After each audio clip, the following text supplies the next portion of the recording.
अस्सलाम वालेकुम students. Okay students, हम 9th क्लास की बायोलॉजी का chapter number 5 that was cell cycle उसको डिस्कस कर रहे थे। प्रीवियस वीडियो में हमने सेल साइकिल वाले चैप्टर को कंप्लीट कर लिया, उसकी हमने एक्सरसाइज सॉल्व की, उसके हमने शॉर्ट क्वेश्चन सॉल्व किए। अगर आपने वीडियो नहीं देखी इस वीडियो का लिंक मैं ऊपर आई के बटन पे शो करें, वहाँ पे जाकर इस वीडियो को देख सकते हैं। आज वीडियो में हम इसी जो है वो बायोलॉजी का 9th क्लास की बायोलॉजी का चैप्टर नंबर 6 स्टार्ट करेंगे। बहुत ही छोटा सा, बहुत ही एक कह लो कि इम्पॉर्टेंट भी है, इजी भी है और बहुत शॉर्ट चैप्टर है ये। ठीक है, आपको पढ़ने में बहुत मजा आएगा। ठीक है, चैप्टर नंबर 6 है हमारे पास एंजाइम्स। ठीक है, हम ये पढ़ेंगे आज, हम इसको स्टार्ट करेंगे। आज की वीडियो में हम एंजाइम का इंट्रोडक्शन डिस्कस करेंगे, एंजाइम्स क्या होते हैं, एंजाइम्स की क्या क्या प्रॉपर्टीज होती हैं और एंजाइम्स क्यों होते हैं। ठीक है, तो सबसे पहले अगर आपको जो है वो पता होना चाहिए कि एंजाइम्स हैं क्या। बेसिकली आप देख रहे हो कि जैसे ही हमने जो है वो एक जगह दूसरी जगह जाना है, हमें कोई ना कोई ट्रांसपोर्ट सिस्टम चाहिए होता है।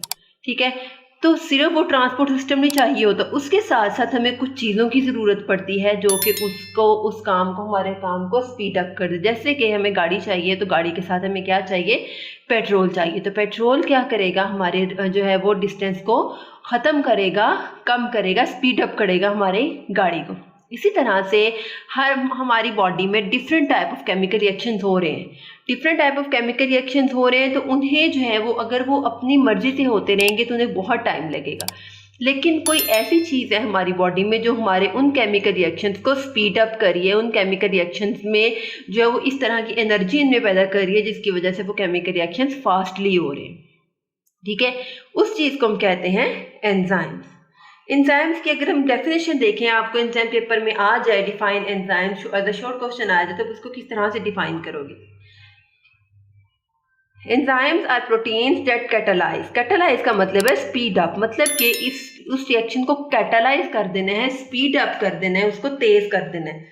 That catalyse by chemical reactions and are not change during the reaction. के जो रिएक्शन को तो कैटालाइज कर देते हैं लेकिन खुद चेंज नहीं होती रिएक्शन के दौरान। ओके, तो ऐसी चीज को हम क्या कहते हैं, एंजाइम। मतलब कि उन्होंने क्या करना है, वो एज अ कैटालिस्ट एक्ट करते हैं, एज अ स्पीडर रिएक्ट करते हैं। ठीक है, कि उसकी वजह से क्या होता है, कोई भी केमिकल रिएक्शन जो है वो स्पीड अप तो हो जाता है लेकिन उससे एंजाइम पे कोई इफेक्ट नहीं आता। इसके बाद हम एंजाइम्स में कुछ टर्मिनोलॉजीज को डिस्कस करेंगे। जैसे कि आपको पता है हमारी बॉडी में जो है वो डिफरेंट रिएक्शंस हो रहे हैं, रिएक्शंस के नतीजे में नई प्रोडक्ट्स बन रही हैं, कुछ पुरानी प्रोडक्ट्स ब्रेक डाउन होके जो है वो हमारी बॉडी के यूजफुल प्रोडक्ट्स में कन्वर्ट हो जाते थे। ये सारे का सारा क्या है, मेटाबॉलिज्म है। मतलब कि हमारी बॉडी में जितने भी केमिकल रिएक्शन हो रहे हैं उन सब सारे केमिकल रिएक्शंस को मेंटेन करना, उसे हम क्या कहते हैं, metabolism. A set of biochemical reactions that occur in living organisms in order to maintain life। अब आपको यहाँ पे आ जाता है मेटाबॉलिज्म। ठीक है, मेटाबॉलिज्म क्या है, तो आप ये कह सकते हो कि बायोकेमिकल रिएक्शंस का वो सेट, एक पूरा प्रोसीजर जिसमें कोई भी लिविंग ऑर्गेनिज्म जो जिन रिएक्शंस को परफॉर्म करता है ताकि वो अपनी लाइफ को मेंटेन कर सके, खुद जो है वो मेंटेन रह सके। तो उन बायोकेमिकल रिएक्शंस को एज अ होल हम क्या कह देते हैं, मेटाबॉलिज्म। अब हमारी बॉडी में कुछ ऐसे होता है कि कुछ छोटे पार्टिकल से कुछ बड़े पार्टिकल्स बन रहे हैं, इसी तरह से कुछ बड़े पार्टिकल से कुछ छोटे पार्टिकल्स बनते हैं। अब हम इन दोनों को वन बाय वन डिस्कस करेंगे। बेसिकली यहाँ पे आपको क्वेश्चन आ सकता है टाइप्स ऑफ मेटाबॉलिज्म, के मेटाबॉलिज्म की कितनी टाइप्स होती हैं। सबसे पहली टाइप हम इसमें देखते हैं, दैट इज एनाबॉलिज्म। एनाबॉलिज्म में क्या होता है, बेसिकली एनाबॉलिज्म में जो वो लार्जर मॉलिक्यूल जो है वो शॉर्टर मॉलिक्यूल से बनते हैं। आप ये कह सकते हो कि एनाबॉलिज्म वो केमिकल प्रोसेस है जिसके अंदर छोटे मॉलिक्यूल्स मिलके एक बड़ा मॉलिक्यूल बना देते हैं।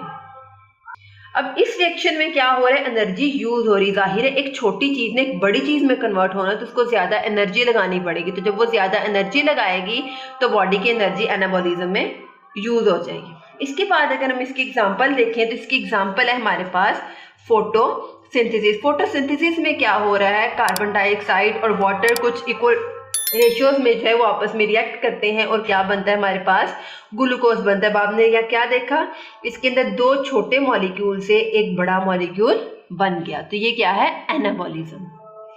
एनाबॉलिज्म के बाद जो सेकंड टाइप ऑफ मेटाबॉलिज्म है दैट इज कैटाबॉलिज्म। कैटाबॉलिज्म जैसे कि नाम से पता चले इसमें किसी चीज की कटिंग होनी, कटिंग से मुराद अब हम कट उसी चीज को करते हैं जो बहुत बड़ी होती है, इसको कट करके हम क्या करते हैं छोटे पीसेस में कन्वर्ट कर लेते हैं। इसी तरह से कैटाबॉलिज्म में क्या होगा, लार्जर मॉलिक्यूल्स की ब्रेकडाउन होगी और वो शॉर्टर मॉलिक्यूल्स में कन्वर्ट हो जाएंगे। ठीक है, इसमें क्या होगा कि जब बड़े से छोटे में कन्वर्ट हो रहा है तो क्या होगा, एनर्जी रिलीज होगी, मतलब हमारी बॉडी को एनर्जी मिलेगी। लेकिन एनाबॉलिज्म में क्या हो रहा था, बॉडी की एनर्जी यूज हो रही थी। कैटाबॉलिज्म में बॉडी को एनर्जी मिलेगी। इसकी एग्जांपल हम देखते हैं रेस्पिरेशन। ठीक है, जब रेस्पिरेशन का प्रोसेस हो रहा है ग्लूकोज किस में कन्वर्ट हो रहा है, कार्बन डाइऑक्साइड और वाटर में। तो इस प्रोसेस में क्या हो रहा है, कैटाबॉलिज्म हो रहा है, कटैया हो रहा है, कटिंग हो रही है, जिसको हम क्या कहेंगे, कैटाबॉलिज्म। कैटाबॉलिज्म के बाद नेक्स्ट जो हमारे पास कैटेगरी आती है, नेक्स्ट टर्मिनोलॉजी है दैट इज सबस्ट्रेट। सबस्ट्रेट कहते हैं किसी भी चीज को। सबस्ट्रेट क्या होता है, molecule eight which enzyme act, वो मॉलिक्यूल जिस पे एंजाइम ने अपना एक्शन परफॉर्म करना है, जिसमें पे एंजाइम ने अपनी एक्टिविटी दिखानी है, उस मॉलिक्यूल को हम क्या कह देते हैं, सबस्ट्रेट। प्रोडक्ट क्या है, enzyme convert substrate into products.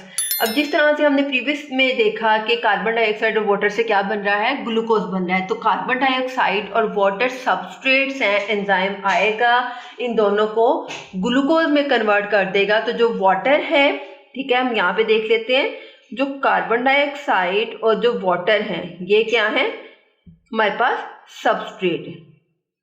ठीक है, ये मिलके क्या बना रहे हैं, C6H12O6 क्या बना रहे हैं, ये एक प्रोडक्ट है हमारे पास। ठीक है, तो जब सबस्ट्रेट जिन चीजों पे एंजाइम ने एक्ट करना है वो सबस्ट्रेट है, और एंजाइम सबस्ट्रेट पे एक्ट करके जो चीज बनाता है वो क्या है, प्रोडक्ट। इसके बाद है हमारे पास एक्टिवेशन एनर्जी। जैसे कि नाम से पता चल रहा है इसमें क्या है, किसी चीज को एक्टिवेट करना, किसी चीज को स्टार्ट करना। तो जो स्टार्ट करने के लिए एनर्जी चाहिए होगी, एंजाइम को अपना वर्क स्टार्ट करने के लिए जितनी एनर्जी की जो है वो रिक्वायरमेंट होगी, उस एनर्जी को हम क्या कह देते हैं, activation energy. Minimum energy required to start a reaction, के वो कम से कम एनर्जी जो किसी भी रिएक्शन को स्टार्ट करवाने के लिए चाहिए होती है, उसको हम क्या कहते हैं, एक्टिवेशन एनर्जी। लास्ट पे हम पढ़ते हैं इसमें रोल ऑफ एंजाइम्स, के एंजाइम्स का क्या रोल होता है एक बॉडी में। ठीक है, सबसे पहले क्या करते हैं, लोअर द एक्टिवेशन एनर्जी। जाहिर है कि जब जो है वो रिएक्शंस होंगे तो हमारी बॉडी को एनर्जी चाहिए। कैटाबॉलिज्म हो रहा है, एनाबॉलिज्म हो रहा है, एनाबॉलिज्म में एनर्जी चाहिए हमारी बॉडी को। लेकिन अगर वही मॉलिक्यूल्स की जो फॉर्मेशन है वो एंजाइम्स की प्रेजेंस में हो रही है तो हमारी बॉडी को कम से कम एनर्जी की ज़रूरत पड़ेगी। ठीक है, तो इस वजह से क्या करते हैं, एंजाइम्स बॉडी की एनर्जी नीड को कम कर देते हैं। They alter the shape of the substrate, substrate की शेप चेंज कर देते हैं, मतलब क्या करते हैं, उसको प्रोडक्ट्स में कन्वर्ट कर देते हैं। जाहिर है कि जैसे जो है वो हम एक चीज़ को दूसरी चीज़ में मिक्स कर देते हैं या एक चीज़ को मिला के एक बड़ी चीज़ बना देते हैं तो उसकी शेप चेंज हो जाती है। ठीक है, तो इसी तरह से एंजाइम्स क्या करते हैं, सबस्ट्रेट की शेप को चेंज कर देते हैं। Disrupt charge distribution on the substrate, इस तरह से जो सबस्ट्रेट में चार्ज है वो भी डिस्ट्रीब्यूट हो जाता है, वो भी जब वो चेंज हो जाता है। ओरिएंटेशन ऑफ सबस्ट्रेट, तो सबस्ट्रेट की ओरिएंटेशन को भी चेंज कर देते हैं। पहले सबस्ट्रेट की जो है वो ओरिएंटेशन किस हिसाब से होती है, लेकिन जब एंजाइम उस पर एक्ट करके इसको प्रोडक्ट में कन्वर्ट कर देते हैं तो उसकी ओरिएंटेशन चेंज हो जाती है। ओके स्टूडेंट्स, तो ये था आज का छोटा सा टॉपिक। आज के टॉपिक में हमने एंजाइम्स को डिस्कस किया, एंजाइम्स की बेसिक टर्मिनोलॉजीज को डिस्कस किया, एंजाइम्स क्या होते हैं, मेटाबॉलिज्म क्या है, मेटाबॉलिज्म की कितनी टाइप्स हैं, उसके बाद हमने सबस्ट्रेट पढ़ा, प्रोडक्ट पढ़ा, एक्टिवेशन एनर्जी क्या होती है, और लास्ट में हमने रोल ऑफ एंजाइम को डिस्कस किया। आई होप आपको ये सारी चीज़ें अच्छे से समझ आ गई होंगी। अगर आपको इस वीडियो में कोई भी कन्फ्यूजन हो या किसी चीज़ की समझ ना आए तो कमेंट सेक्शन में ज़रूर पूछिए, और अगर आपको मेरी वीडियो अच्छी लगे तो चैनल को लाइक करें, सब्सक्राइब करें, साथ ही बेल आइकन के बटन को प्रेस करें। इससे आपको मेरी हर वीडियो की नोटिफिकेशन सबसे पहले देखने को मिलेगी। ओके स्टूडेंट्स, अल्लाह हाफिज़।